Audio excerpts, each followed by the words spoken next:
Okay, we're back. Hey everyone.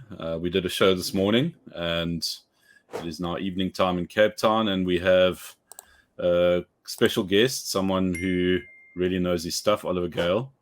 He's the CEO of Panther Protocol. Panther Protocol is all about privacy. It's all about, keeping your stuff private. What you're doing on the blockchain. We know we're dealing with an open ledger system, but Oliver has some very strong views around what our privacy means. I think at Blockmates we do too. We believe that we need to be aware of our privacy and we need to protect it, and that's what Panther does. Oliver, welcome. It was good to meet you in London at Zebu, and finally we got you on. Yeah, thanks for having me, Jedi. It's a real pleasure to be here. It was really great when we had our first discussion in London, and I like having erudite conversations about important issues in this space. So, yeah. Yeah, absolutely. And I mean, I think the obvious question to kick it off with is, what is privacy? Especially in the blockchain space, how do you define privacy from that perspective? I've been playing with an idea, and the idea is that in the blockchain space, really the property that's most important, the real innovative property, is actually censorship resistance of the blockchain itself, which allows essentially adversarial market participants to coordinate without necessarily relying on centralized parties who can extract a monopoly value from the market, whatever the market is. And so the simple answer to your question for me is that privacy is the other side of the coin of freedom. And it is also the other side of the coin of freedom of speech. And so, from the most basic level, what I choose to communicate or what I choose not to communicate, i.e., keep private, is both. Both of those are forms of communication, therefore speech. And so, it's interesting that there is a war, again, like whether it's explicit against our rights to privacy or it's driven through ignorance. There are probably mixed agendas there, but there's a war against our ability to publish our thoughts, our communication, our code.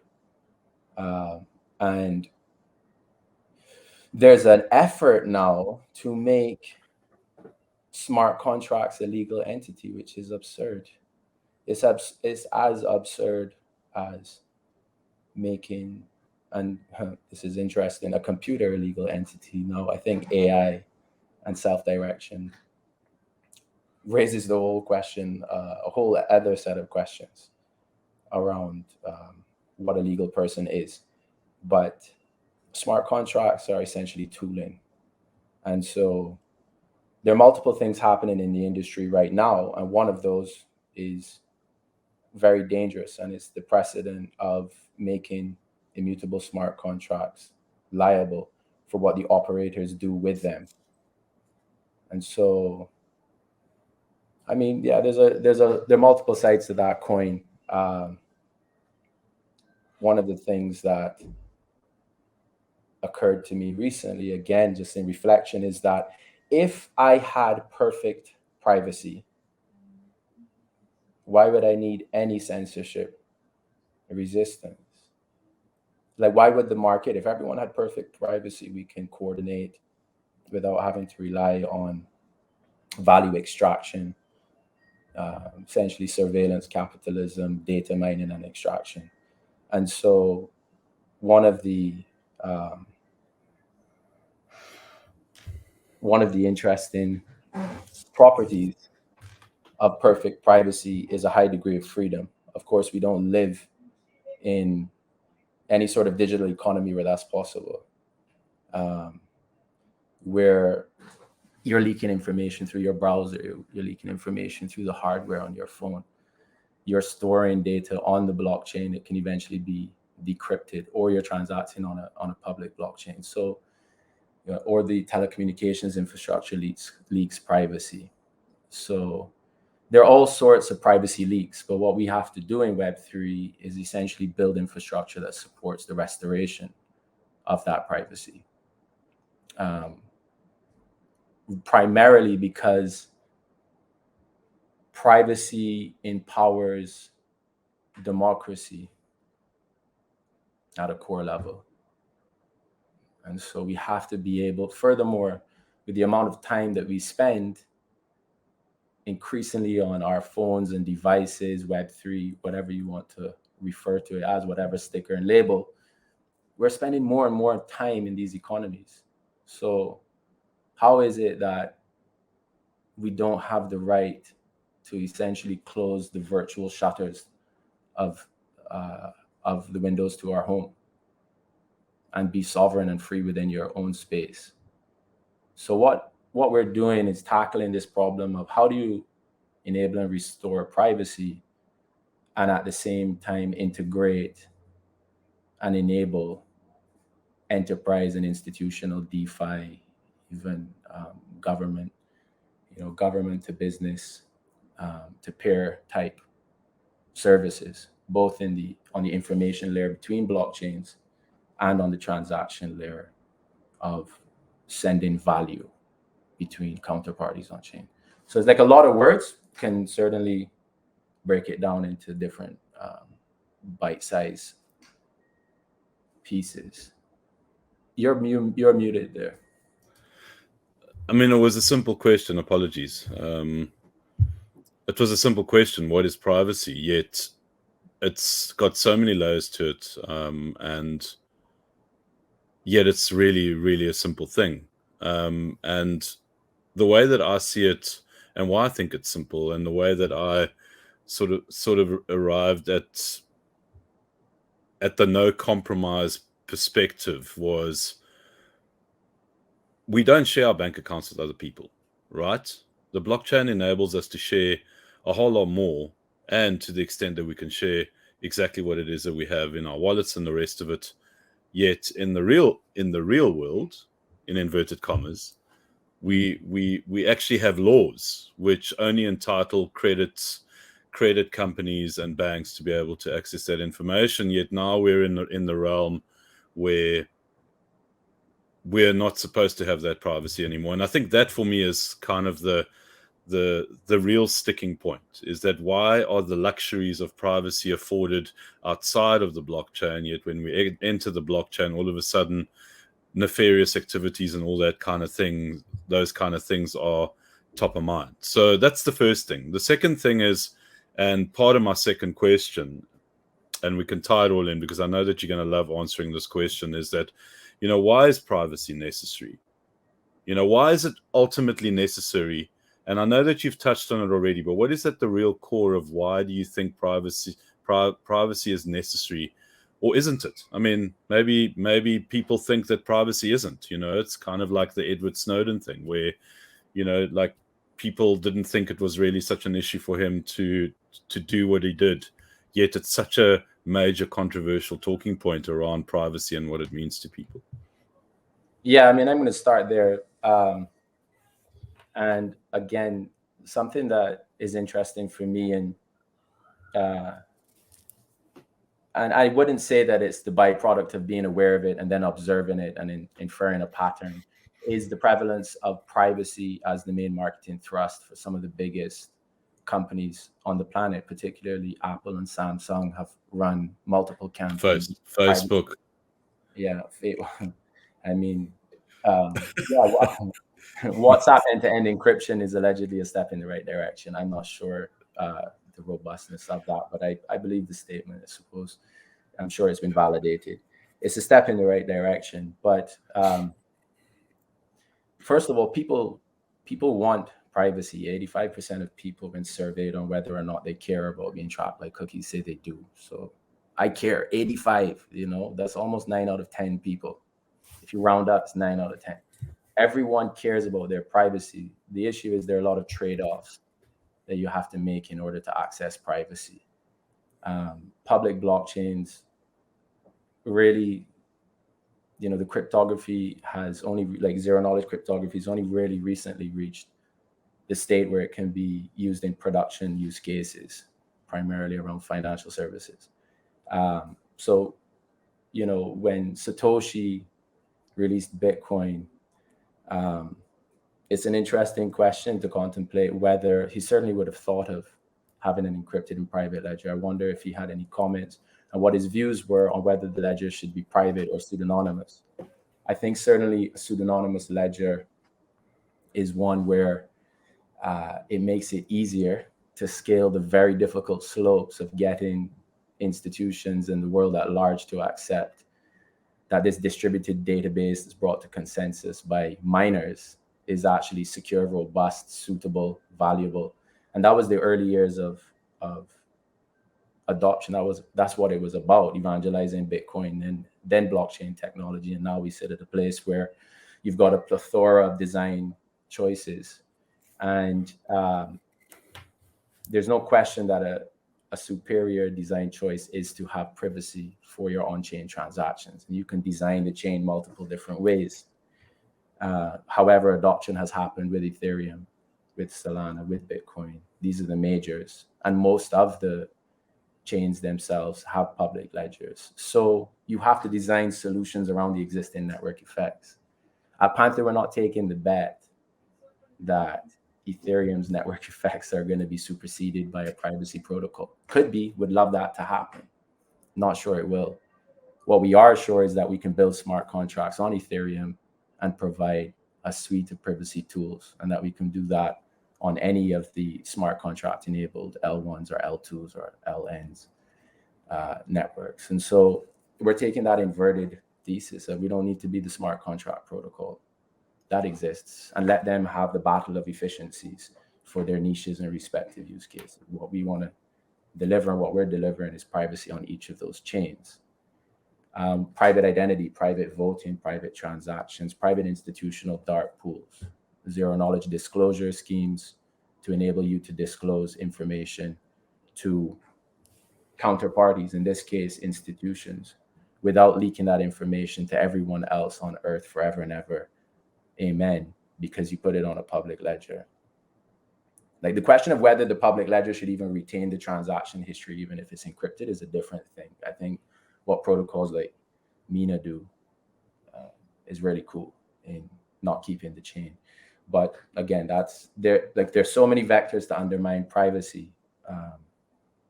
They all have trade-offs. And so, I mean, that's one way to answer the question. Another simple way to answer the question of why privacy is important. When it comes to data, if you don't have sovereignty over it, if you don't have control and ownership over it, and it's a publicly available good, it undermines its value very, very, very quickly. So having private data is having ownership of your data. If you have ownership of your data, then you can actually negotiate with the market around you for how that data is used. Oh, you want me to tell you about my transaction histories? Okay, give me a better credit score. How about that? You want me to watch this ad and pay attention as a user with a demographic and give you my credentials in order to access 30 minutes of free Wi-Fi? Okay, cool. I'll take 30 minutes of free Wi-Fi for access to my data. But there's this tremendous amount of data that nobody's negotiating with us for. Chainalysis is not negotiating with anyone for access to their transaction history. It's on a public chain. And so there's that component. There's also things like preservation of alpha. Think of it from a pure finance perspective. I'm executing a trading strategy and I'm broadcasting my portfolio composition. I'm being front run on trades. I'm leaking alpha into the market. So institutionally private transactional infrastructure, compliant, federated, privacy infrastructure that allows you to transact across multiple blockchains privately and interact with DeFi protocols privately is very valuable infrastructure. 20% of trade volumes in the US are conducted through private dark pools. So it's not like we're talking an insignificant percentage of the market sees value in just protecting alpha. right? So there's that level. So because I can make money off of my privacy, but there's also because I can hold you accountable because you're not surveilling me or my voting or coercing me or undermining my liberties by mining data and influencing my behavior. All of these things should be negotiated. So if I have privacy, I can negotiate. If you don't, then you can't. If you don't, then you end up in these type of the economy that we live in to some degree now with like Facebook, Amazon, Netflix, Google. These are the big data. These are the big data collectors. They apply that extremely efficiently to know exactly how to offer us services. So, they're trade-offs. Like Google's made my life so much better. Like net good of Google search engine to the lives of, I would assume, billions of people is incredible. So there's a huge benefit to that. And I actually don't, and centralized systems have a lot of efficiency to them.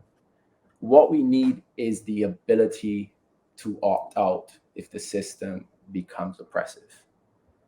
And privacy gives you that as well. So, that's more what you would look at a Monero or Zcash and see censorship resistant transactional network. So Panther's applying the same principles to deliver privacy services.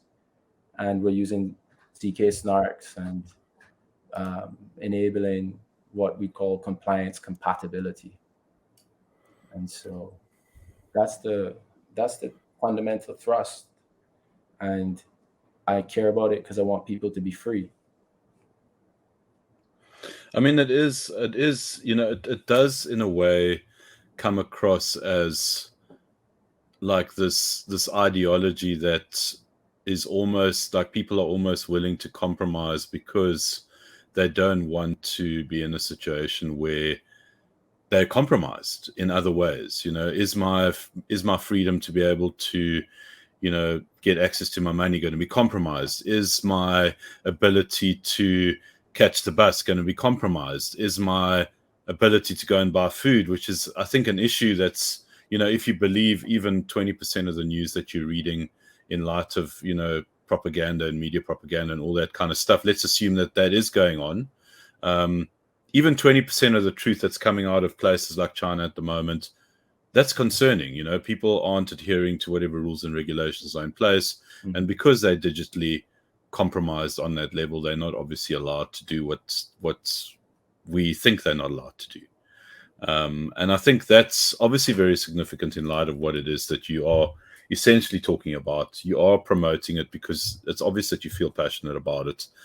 And I do believe that to a huge extent, we all have to feel that way. Like, I think there is compromise, and that's part of my next question at the moment. You have already alluded to compromise, and the main thing around it is that there is this idea around mass adoption, which I'm still questioning. So that's a separate conversation. But does regulation involve this incredible thrust of compromise around privacy and the rest of it? How do the two go hand in hand? Can we have the two hand in hand, or are they completely divorced from one another?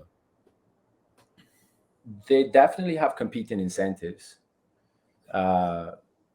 Regulators are protectionist around the existing systems, and those systems have stakeholders who have a vested interest in the outcome. So in other words, regulators are not politically neutral, and furthermore, their function, good regulators' function should be to promote economic growth and safety. But most regulators lose sight of the economic growth lever and end up over-regulating in an effort to make new technology, in this case, sit inside of old frameworks. And it's intrinsically dysfunctional. So the first thing is regulators really, they're different types, right? Well-resourced regulators, less well-resourced regulators. I've done a lot in my career with pushing and successfully achieving some regulatory change in small states like Barbados within the Caribbean, which is where I'm from. Those central banks, as an example, those governments don't have the resources to be able to understand what appropriate regulation should look like within the context of global, national, and other market structures. But they can move fast. And on the other hand, you've got these big, well-resourced governments who have all of the resources in the world to come up with appropriate frameworks, particularly the US. And still, there's this persistent overreaching. And really, like, fundamental, whether it's the SEC, the CFTC, Treasury, Coin Center is suing Treasury over the recent Tornado Cash action. I expect these type of things to, I see a fairly high probability these end up somewhere like the Supreme Court, because it's going to progress down to the fundamental argument, which is I have the right to freedom of speech. And part of that is to not communicate to you everything that I do because you are afraid of illicit behavior. That's the people's side of the argument. The other side of the argument is there is illicit activity, whether it's money laundering, terrorist financing, what have you. That's happening on the other side, and we need to have mechanisms and controls. And both of those are pure intentions. We do need to find compromise between them. And I think with that said, the beautiful part about true innovation, really, like truly new technology, is that it changes the paradigm. And so to some degree, it doesn't matter what the political agenda is of either side. The steam engine changed everything forever. So did blockchain, so did Bitcoin, like it or not. So, yeah. And it is a likable thing, right? Because the principles are, again, as mentioned in adversarial networks, like reach consensus over something. So I can take a relaxed approach and say, look, you write poor regulation, all that's going to happen is some, the smaller markets, the better, the more intelligent regulators are going to create more appropriate legislation. And then you'll be arbitraged because business will move to these markets. And then you realize you're missing out on this incredible transformative technology and all of the economic and human rights benefits it brings to people. And then ultimately you say, oh, we drafted, we took the wrong approach. Now we get it. Let's like backtrack and correct for our mistakes. And I think that's where we sit right now. And my position is there needs to be better engagement between Web3 founders, specialists within the industry, and regulators, and they need to seriously come from this paradigm of transformation, as opposed to you can actually put Pandora back in the box. It's not happening. So yeah, yes, there's technology compromise, but there's like the overarching transformation, which is this open source technology will propagate across the internet, and privacy preserving technology will and has and will continue to propagate. And as it becomes more consumable, we as people implement it to imbue ourselves with more privacy and sovereignty and freedom. And we can't, that's what this is about. I also think what it's about is that there's definitely the incumbents that are at play at the moment are going to do everything they can to protect what it is that they have, because that's just the way that it works. That's how the game is played. And if they see the threat, which clearly they do, namely the banks, namely those who deem that their stake in this whole game is going to change, they will do everything that they can to change it. So, how does that get overcome, first of all? Because there's clearly there's an agenda there. The agenda is let's protect what it is that we have, because we've got something that can completely take us out of the picture. We've got permissionless, we've got You and I can transact with one another without needing a bank. The banks are a threat here. Yeah. So is there a compromise there, or will the people prevail, or will the incumbents play the game to such an extent that we actually ultimately land up losing the right to have that privacy, because ultimately this is what's threatening their very stake in this whole thing? There are multiple ways to unpack that one. So, so did Blockbuster have a say when Netflix really found product market fit, or did they, go bankrupt? Same thing with Kodak, the digital camera, and it goes on and on. So when the fundamental shift has happened, you can do whatever you like. Did Steve Jobs and the MP3 destroy the music industry? No, music industry is bigger than it ever was.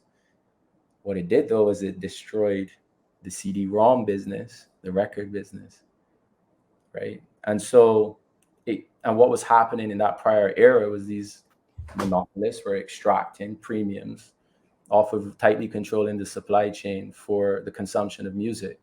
And the iPod comes along, and MP3s come along, and you can transfer these digital goods amongst yourselves on platforms like Netflix.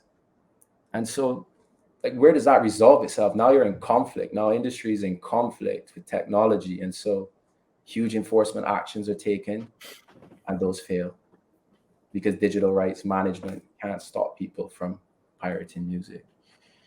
But what happened is the market says, okay, you know what? Maybe we should reduce the cost. Maybe we should improve the efficiency. Maybe we should add services like machine learning curated playlists and other ancillary services, and make this what we would call Apple Music or Spotify today. And I saw, I got in this industry 10 years ago, and it was really this analogy of what did the MP3 do to the consumption of music in that industry? That was one of my aha moments. Aha, Bitcoin is like this for banking. So I'm involved in building the protocol side and also the institutional fintech side. I have been for the past 9 years. So this is one of the things that I do. Here's a new system for your bank, for your central bank. So I don't see it. So it's like they have no choice. But two, there's tremendous opportunity. So the opportunity is being taken by the banks. For example, is Silvergate and Signature, are these banks anything but amazing for Web3, enabling the infrastructure and payment, clearing and settlement? Super valuable infrastructure for this industry. Bank is doing what it's supposed to do. Banks have a function, provide liquidity for larger liquid assets. There's a market role for that type of structure. The problem, so it's not that there's something intrinsically incompatible with banks. The problem is more the political capture and the irresponsible, really credit underwriting and risk management processes that big banks carry out, because they've essentially got guarantees from the federal government in the case of the US, right? Too big to fail. So we guarantee this debt. It will never be bad debt. When the government says that, it perverts the incentive of the market to behave properly. That's so I'm a free markets thinker in that regard. So, but there's a ton of opportunity and privacy. Look, here's another way to slice privacy. In Europe, they have GDPR, which essentially is a wonderful framework that says you can have my data, but if I want it back, you give it back. If I tell you to delete it within the bounds of this is not required for regulatory reasons, so there are exceptions, you delete it. You let me know when you're using my data. You ask me when you want to use my data. And so those sort of privacy acts are becoming more popular on a global basis as well. So again, that's appropriate regulation. That's regulation recognizing what's happening in the world and how we progress it, as opposed to trying to maintain outdated methodologies. So I see huge savings through things like zero knowledge proofs and other forms of things like homomorphic encryption for reducing cost in conducting finance or compliance. Why talk about why talk about the threat when, I mean, again, threat sort of is just a reality when there's so much opportunity, and the opportunity is creating value for people. So, look, and I'll zoom in a little more. At Panther, we've taken the approach of saying we are a team. We're building this protocol and technology. There is real regulatory and legal action happening around us. People are being arrested and sanctioned and so forth. We need to tread these waters carefully. And so what we are doing is collaborating with sort of Web 2 infrastructure, Web 3 players to find ways to enable confidential DeFi payments and settlement services and tools, some of which are only accessible within permissioned, i.e. KYC partitions of the network called zones. And another part of the network is being built as fully permissionless and decentralized, things like voting and identity. Right. So, yeah, there's a lot to talk about. From just something that just piqued my interest in terms of what it is that you said. I mean, could something like, and just completely like veering off now, could Panther be used for something like voting? So could it be something that you guys could almost like functionally build, walk into a government office and say, we can give you, you know, a voting system that would protect the user to a certain degree, and you know, you'd get, you know, a functional and accurate vote out of this whole thing? Yeah. I mean, absolutely. Yeah. And use your favorite wallet. Yeah. And use your favorite chain. Yeah. Because you guys are, I mean, let's just get into the protocol itself, because I think, you know, we've obviously spoken about the relevance of privacy, the importance of privacy. You know, I think we've covered some of the most, you know, obviously important aspects of it. You know, and my favorite quote, I've got to put this in there. It's my show, so I'm going to put it in. Arguing that you don't care about privacy because you have nothing to hide is no different than saying you don't care about free speech because you have nothing to say. Yeah. And that's Edward Snowden's quote, you know, and it's very much at the core of what it is that we're talking about today. Yeah. Sure, you could argue that there's a whole lot of, you know, political stuff there, but the truth is the truth. You know, we've got to be aware that big data businesses are in business because of that data, and you know, we're the products. And how do we feel about that? We need to question that, and then we need to draw a line in the sand. We can't sit on the fence around this thing. If you're fine with people having your information, cool. At least make a decision around it and think about it.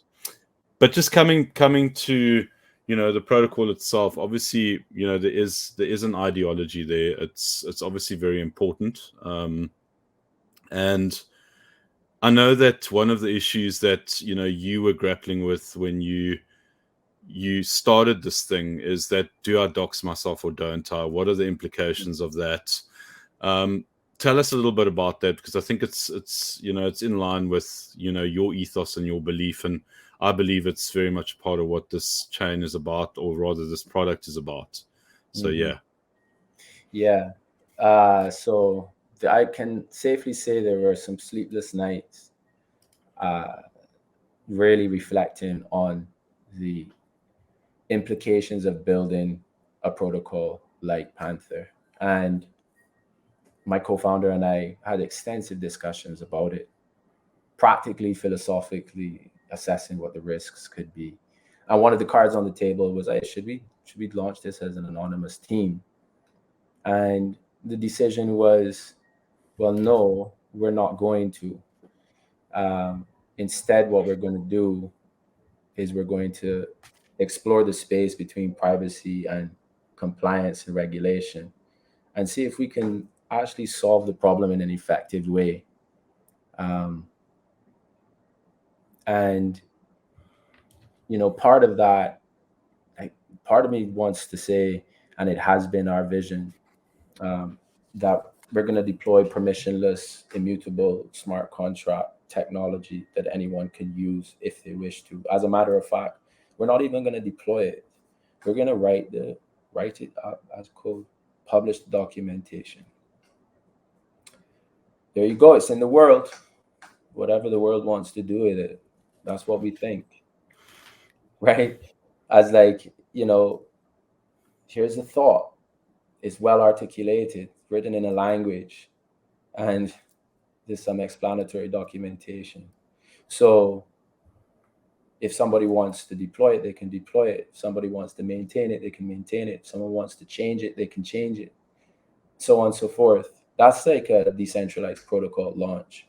And we've put significant effort into actually doing decentralized protocol launches. So LaunchDAO is a protocol that enabled our KYC investor base to vote privately on whether or not they wanted to deploy Panther Protocol. It was an on-chain vote. So that's private voting. So we implemented a zero-knowledge private voting system in order to decide whether or not Panther should be launched. Why would you do all of that? Because there is, and we're seeing this now, there is this opinion, this view that when you do that, you are operating the protocol. And there's also this not well thought out cluster of, well, the smart contracts and the people and the code and the corporations, etc. Everybody is in the same pot. Everyone's liable. And again, like these things, this is not a question of, we'll put it this way. If this is a question of opinion, it's a question of opinion of the fundamental rights that make up our Western and free societies. In the United States, it's in the Constitution. It is a constitutional question. Constitutional questions are not going to be answered overnight, but that's what it is. So we're operating within that environment. And to put it practically, if you're looking like, how do we go from here to there? The view here is that we will inevitably succeed in protecting our right to privacy and free speech. That's the fundamental assumption. It's going to take some time. And between now and then, there's something called adoption, real world adoption. And when we look at the Web3 industry right now, CD5 protocols and C5 platforms, and those institutions are doing a lot of the volume, a lot of the transactions, a lot of the big players sit within that space. So I think Panther has the perfect go-to-market strategy, which is deliver institutional privacy, address and enable things like private voting and private identity in a multi-chain way. So we're not playing the game of whose chain wins. And then let this discussion, because that's what it has to be, a discussion with regulators, with lawmakers, with industry players, continue until we reach the inevitable resolution, which is our privacy and freedom prevail. And at that junction, when that's resolved, Panther will have the perfect framework to enable a permissionless environment where anyone can access privacy. So that's the strategy. So, I mean, I was going to ask you the question of what is your ideal solution around this thing, because I do see this as being a problem, even though it shouldn't. I mean, surprisingly, it is. So how do you, I mean, you've obviously alluded to it, but, do you believe that, so what is your ideal solution? What do you see as being your ideal outcome from this? Like long-term? Long-term, absolutely. Yeah, the vision remains the same, which is that when interacting in any environment, my fundamental relationship to my data is that of ownership. That's always the starting point, which requires privacy. Whether it's transactional data or personal data, any type of data that I generate is mine, sovereign, my information. I should be able to start with the premise of I do or I do not want to share that data with anyone. And then from there you negotiate. I'm on the podcast.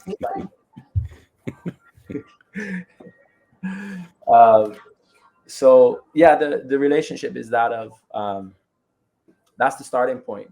I'm sovereign. I own my data. Now, if I want to interact with financial services provider because I want a Visa card or I want a MasterCard, there is a set of terms and conditions that you will review and either accept or decline. And if you accept those terms, they are going to include that these financial services providers have to collect your data and have access to it and store it for a specific amount of time in the event that you end up conducting criminal activity on their platform.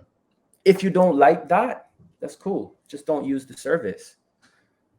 We don't have AC in our restaurant. You're welcome to come in. But if you don't like that, then you're welcome to go to another restaurant.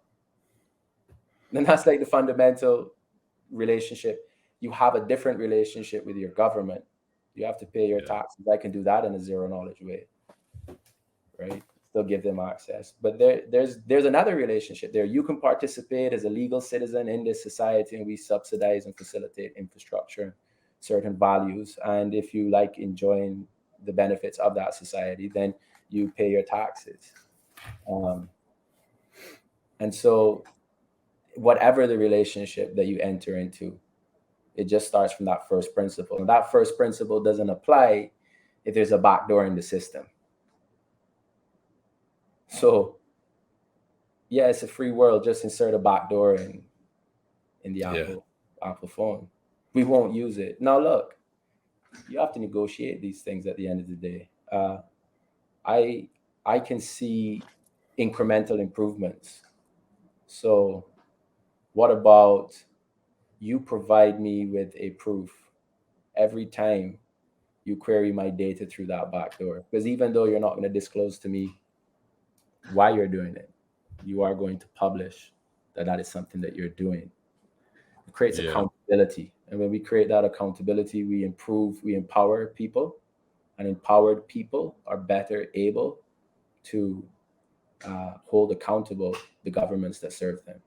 So that's how I see the base relationship. So, I mean, you are ultimately quite bullish in terms of what the outcome will be. You do believe that we will arrive at a point, and that in many ways you believe that goodness will prevail, because that's just the way that we are wired. Or do you think that you might be a little bit naive in that approach? I don't think that it's a moral question. Okay. So I'm not sure that it's a good versus evil question. It's a question of systems. And there is a new mechanism called a blockchain, which enables peer-to-peer transactions of multiple types. And that presents as itself an uncensorable or censorship-resistant way of carrying out, in this case, the primary issue of contention is financial transactions. So of carrying out financial transactions. Within that paradigm shift, you have to respond. So it's not like I'm not looking at, I want privacy and freedom to prevail. I just think you can take that out of the conversation and just look at it from a systems perspective and say, these systems are changing the relationship, the chessboard of the global financial system. So you can get on board and figure out how to re-engineer and recalibrate, or you can seek to repress and ultimately lose anyway. Yeah. So, and like, let me just say one thing on any question of this kind, which is that when you're presented with choices in life and you don't know what the outcome is, you equally weigh the optimistic and the pessimistic outcome. You're better off in every circumstance in being optimistic, right? So again, like, this is where if you don't be naively optimistic, but there's enough uncertainty about the outcome, and we have a lot of impact on what the outcome will be. So our very decisions to align with a world that we imagine is better helps to create that. So I'm always going to be an optimist in the face of having a choice between optimism and pessimism. And then I'm going to work to establish the reality I want to see. So that's our collective. We can take that on as a collective responsibility. So on the optimistic side of things, right, in terms of Panther's functionality and place in the DeFi system right now, you guys are developing and are deploying on all chains. I mean, that's something that you decided to do. Are you guys active on? I mean, like, no, we're not deploying on every chain. We're deploying on the chains where we see that the protocol will flourish. Okay. So that's a business decision. That's obviously it's about, where we're going to do the volumes, where we're going to actually get usage. I mean, I understand that. I mean, it makes complete sense.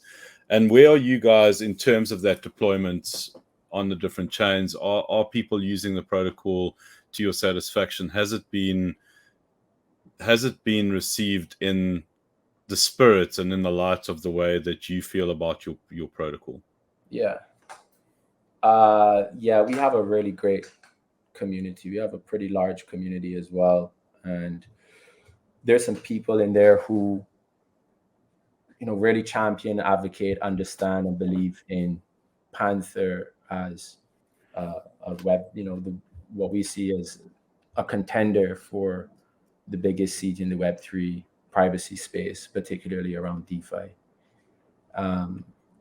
Because of our approach to how we're building and really taking the decision not to be a ZK VM or get into the game of turning complete smart contracts or smart contracts generally. So on that front, great community. On the product side, we launched basic staking, which was quite a few months, really Q1, I think it was, which was a successful program. Again, that was, when I say we, that was really the Panther DAO voted in favor of deploying basic staking. And we've been in, the last 2 quarters have really been dedicated towards advancing the mainnet launch, and the predecessor to mainnet is advanced staking.